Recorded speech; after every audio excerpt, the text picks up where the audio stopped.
Alrighty, how's it going, Bitcoin and crypto and finance fans? Kevin Scrimmer here as Scrimmer Games. Welcome to Gamers Reality. We're going to be doing a Bitcoin and crypto update video. So we've been in since 2022. Bitcoin hit the 100K milestone. Pretty freaking awesome. 2022, we DCA'd here. 2023 DCA'd. Did some DCAing in 2024. And now we're all the way up there. Man, it's wild to think how different the bear market was here versus all the news in the bull market up here. Back there, exchanges crashing, everybody saying crypto, Bitcoin's going to zero, government choke point on crypto, all these psyops to stay away from Bitcoin, news media, and including YouTube channels. There were some very good, reputable finance and YouTube channels, crypto, Bitcoin channels, saying, where's the liquidity coming from? They're not going to let Bitcoin go up again. All this stuff, all the talk about recessions when we were already in a recession.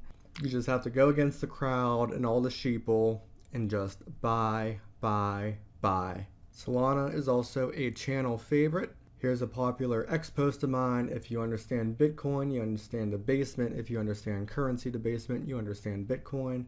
I won't forgive them for having our culture debased, time debased, health debased, food debased, money debased, second job debased, first job debased, family debased, relationships debased, energy debased, truth debased, opportunities debased, respect debased, education debased, sleep debased, people debased, everything debased.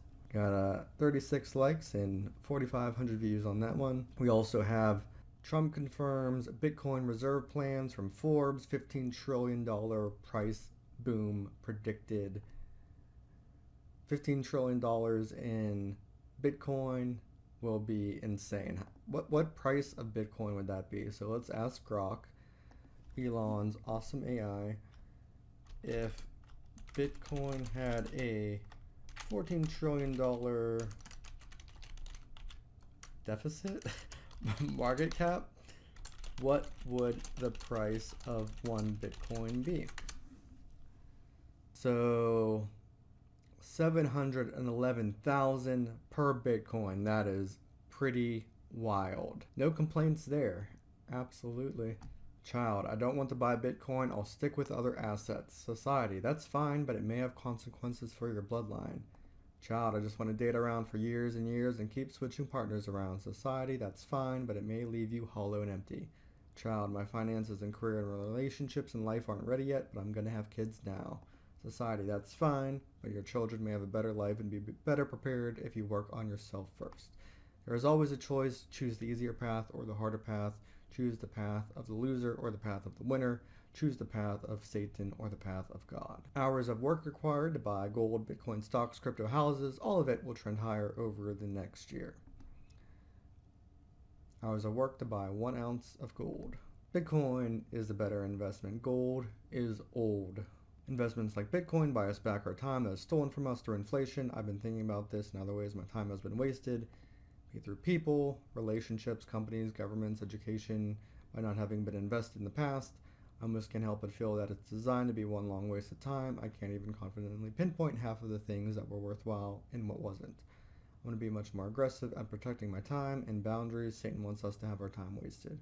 Control inputs and outputs. The one thing I can control is to not allow myself to waste time and to not allow others to waste my time. Be choosy, guard your time. At least buying Bitcoin wasn't a waste of time and energy. Watching game shows where contestants vie for cash prizes has always struck me as strange and unsettling. It feels like a blend of financial exploitation and insult and a slight to both the participants and the audience. Another one from me. I don't understand why some people are so confused about Bitcoin being able to get to 6 figures. If there were no stock splits, people would be buying 6-figure stocks. That's like previous inflation that was hidden away. So Microsoft, as an example, Microsoft never split its stock. A share could be worth around $153,000 for 1987 split reversed. There you go. Inflation, increased prices, economic booms and busts will always be a thing, and always has been. Same crap, different decade, different cycle. Just look at all the old newspapers and you'll find pretty much the same stuff time and time again.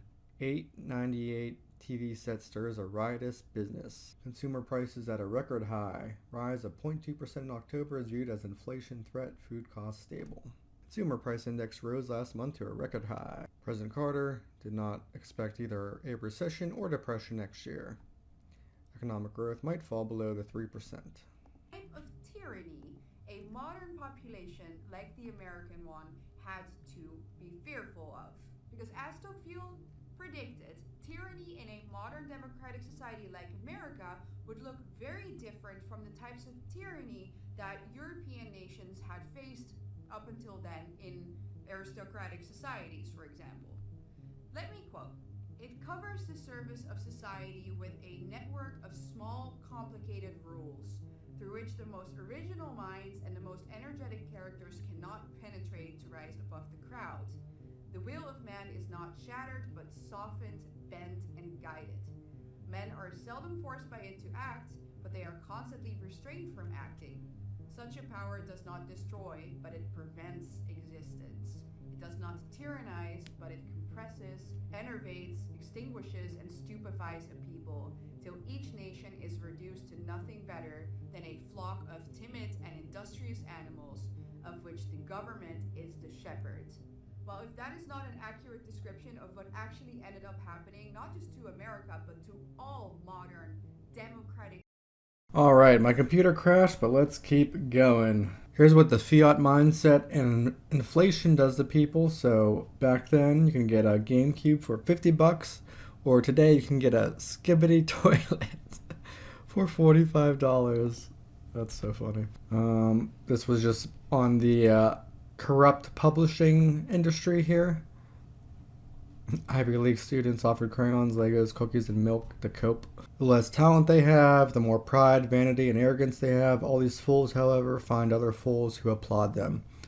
Why I don't talk the loudest, why I don't have the most videos, but when I have something to say, I will make a video. You're so quiet. Y'all don't even listen to me. $5 million for a cow. AI, Samurai Shrek.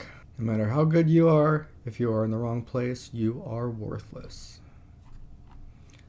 Everything's hard, choose your hard. Choose wisely. So much thought, feeling, movement, behavior, action, energy, and time wasted. So much inefficiency. What a fool I have been. Or was it the systems helping waste that for me? Bitcoin for everybody from Sailor Academy. How do I search my own posts? What are you supposed to do in your 30s? Try new things, great things, new skills. The sky's the limit.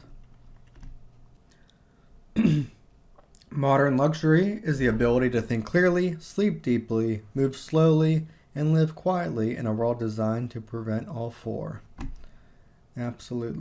Here's a good read from my old Substack here. So, the Fiat Ponzi scheme. I promised that I would talk about the Fiat Ponzi, learning Ponzi, the Matrix.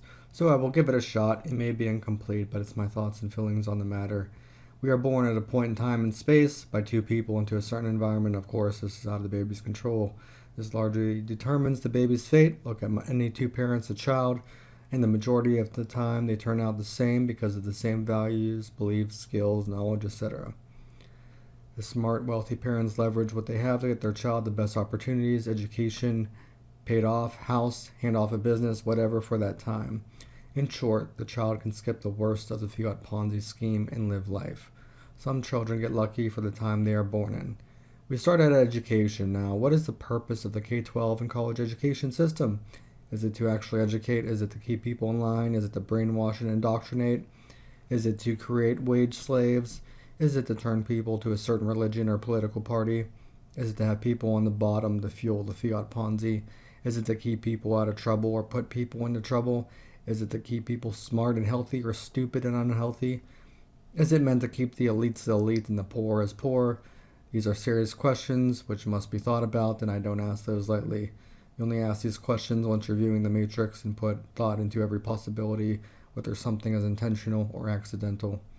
Once you've devoted a good 12 years of your life here, choice or not, well spent or not, have you used any of the information from it? Do you remember any of your teachers? Do you remember the subjects and what you learned? I'll have those thousands of homework assignments, essays, and tests prepared you for life. Now, your grades and what you want to do in life and what you can afford decide what school you go to and your fate. After this point, since they pushed college so hard and deemed it mandatory, what school you go to and what major you pick decides the next part of your fate. Usually, most people do not have control of their lives from 0 to say about age 25 or 30. After this, you have more autonomy and independence to choose your paths forward. Choices here matter. Ask the same questions about college. Is the purpose of college to educate or enslave someone to a certain workforce? Is a student loan something that enables someone to go to college, or something that is meant to be a wage slavery instrument? The grades don't even matter unless you choose to go to another college or the company even cares about your grades. Here's the thing. What if the entire time you're alive, in school, in college, your country was printing money, you held no assets or stocks, your family held no assets or stocks? The prices of everything, education, houses, cars, food, planes and yachts and fancy toys, LOL, have gone up while you were learning and in a part-time job to try and pay for college, LOL. You started at level 1 at a video game while some others started at level 50. Don't forget the interest of loans for cars, student loans, houses, credit cards, etc. If you are at the bottom trying to find a paying job and one you can say maybe even tolerate, this part in one's life can be expensive and hellish, especially if you are shipped off to soul-sucking jobs. After all this education, how smart and healthy do most of these people end up? They are paying for a car to go to their job to pay for everything else, and they are stuck in a mind-numbing loop, an endless grind. These people are conditioned and trained to sacrifice their self-worth, health, family, anything for their job. The thing you gotta do at that job is super important after all.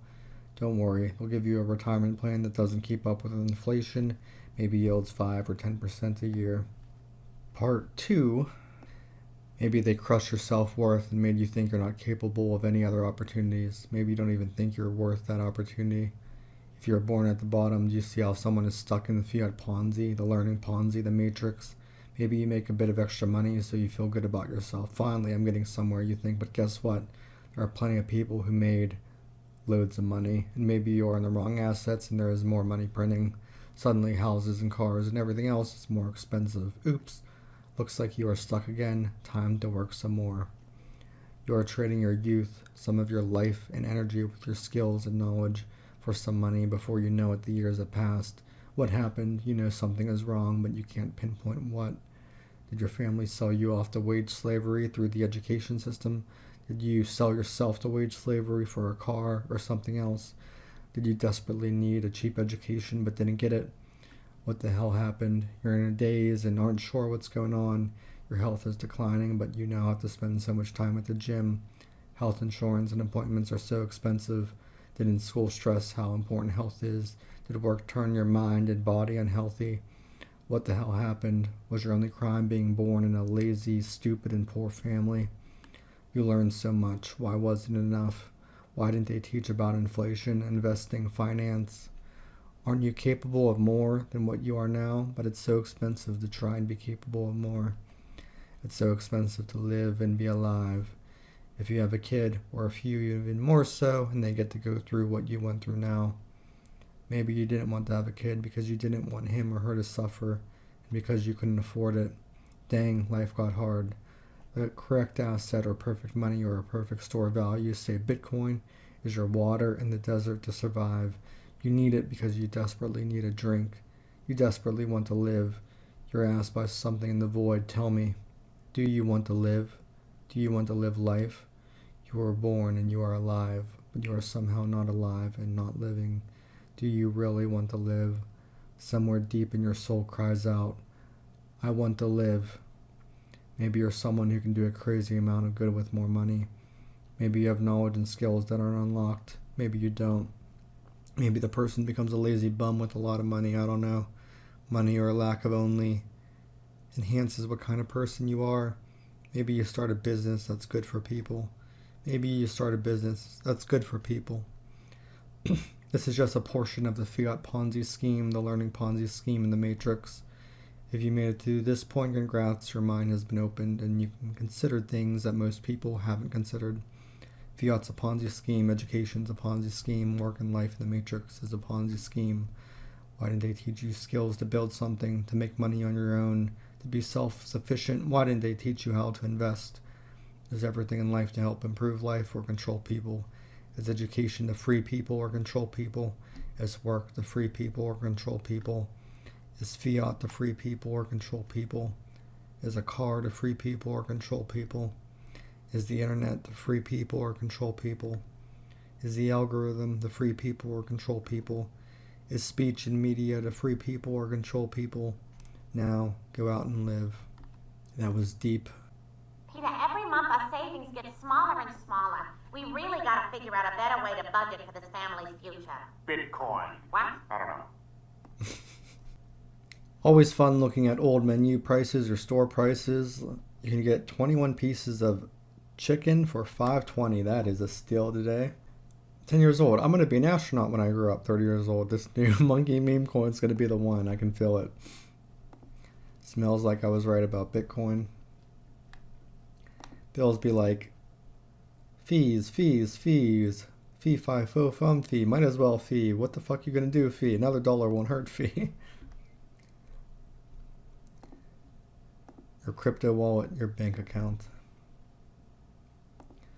2010 to 2023, Bitcoin's a scam. 2024, you never told us. Cycling is bad for the economy.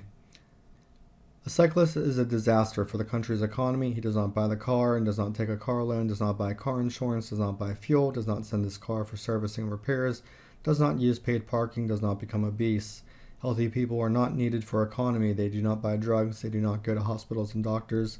They add nothing to country's GDP. Every new fast food outlet creates at least 30 jobs, 10 cardiologists, 10 dentists, 10 weight loss experts. Choose wisely, a cyclist or a KFC. We're thinking about. Walking is even worse. They do not even buy a bicycle.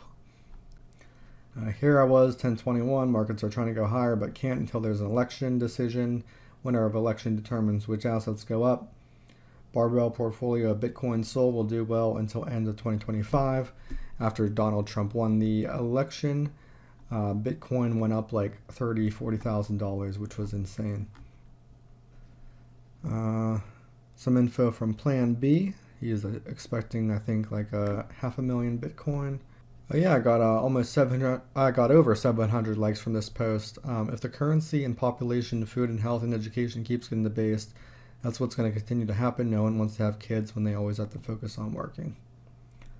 Current holdings: Bitcoin, Sol, real estate, cash.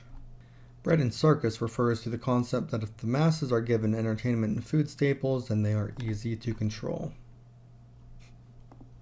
After all, why not? Why shouldn't we print more money? Yeah, a lot of good finance stuff in my Discord here. Bitcoin stock to flow bull chart there. Each of these ranges felt terrible at the bottom. Each time was an exceptional opportunity to build your stack. Growth in productivity and hourly compensation since 1948. Productivity up and compensation flat.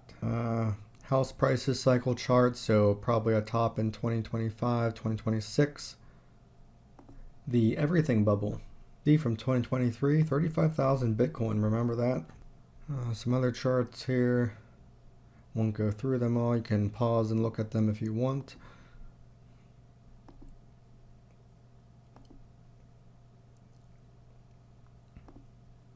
Morality died in 1971, came back to life in 2009. 1 ounce of gold coin, 2020, 1770, 1933, $20.67. Here's me from 2022. I bought some Bitcoin at 36,000. Imagine losing $10,000 in a month. Imagine gaining $100,000 in a year or two. I was right. Yeah, so I DCA'd between 20, 30,000. Bought a tad bit under 20,000, which was scary. And I bought some between 30 and 40,000 as well. And I also DCA'd when it was at 60,000. In Home Alone in 1990, Kevin spent $20 on groceries per the Daily Mail. These would cost now $69. Job.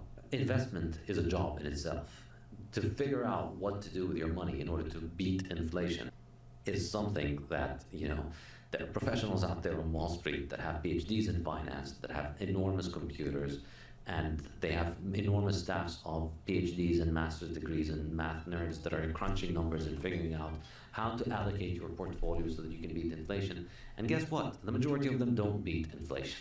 The majority of them can't beat inflation, not as measured by CPI, which is completely fraudulent, but if you remember, 14%. yeah, that 14%, or even the 7%. Like if you look at just the increase in the money supply, which I think is a much better metric, and this is what's reflected on the desirable goods. Like if you look at the price of real estate in Miami Beach, as Michael Saylor mentioned in your example, it goes up at around 6-7% per year on average over the last century. So that's if you want to live in a nice area, that's what's happening to real estate. If you want to go to the good universities, that's what's going up. It's going up at a rate that's similar to the increase in the money supply. And you can beat CPI, but CPI is designed so you can beat it, but you can't really beat the appreciation in the things that you actually want to buy. The price of good food, the price of good real estate. So, most investment professionals fail at doing that. So what hope does a doctor or an engineer or a scientist or an athlete have in doing those things? So investment is hard and saving should be easy.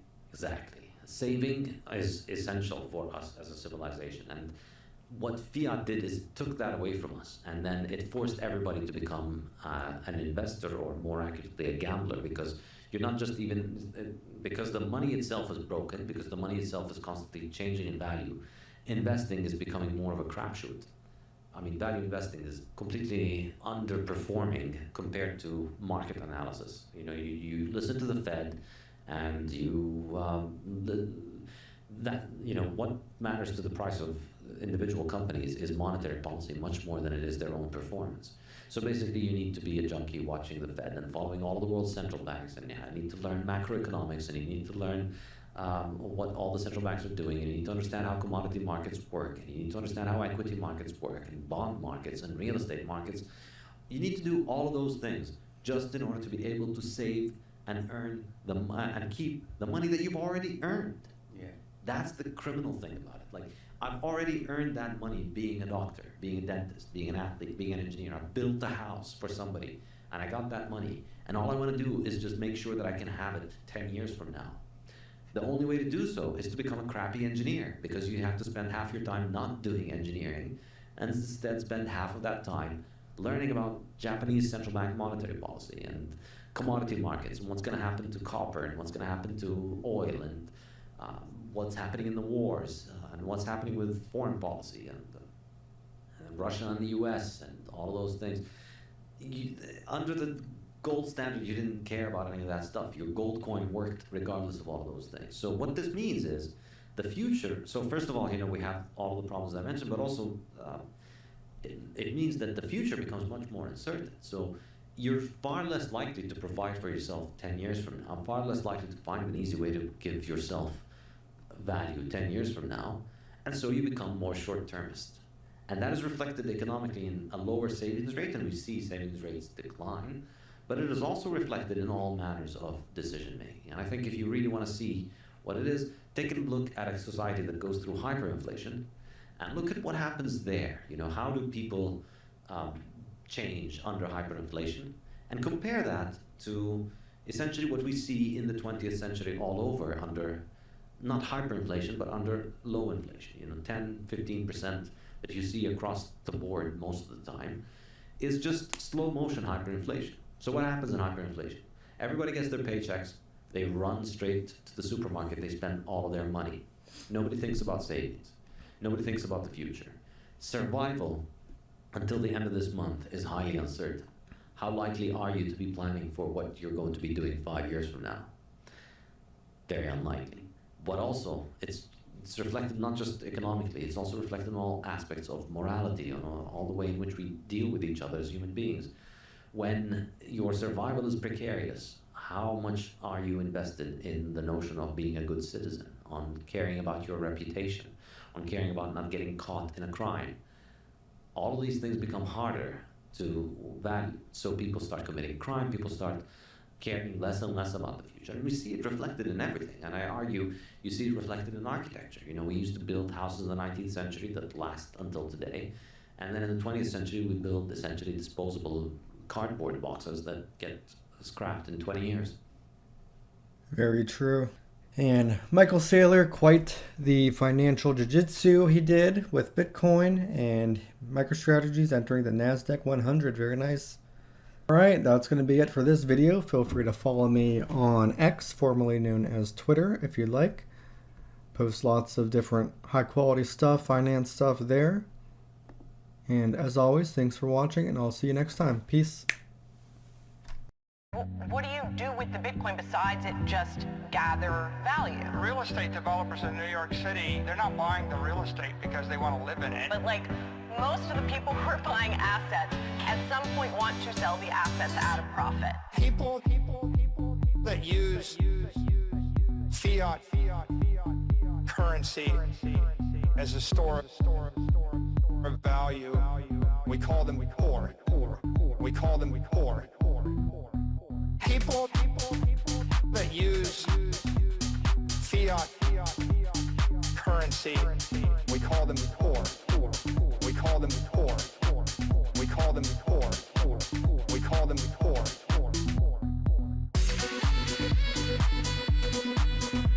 There's a name for them. We call them poor. We call them poor.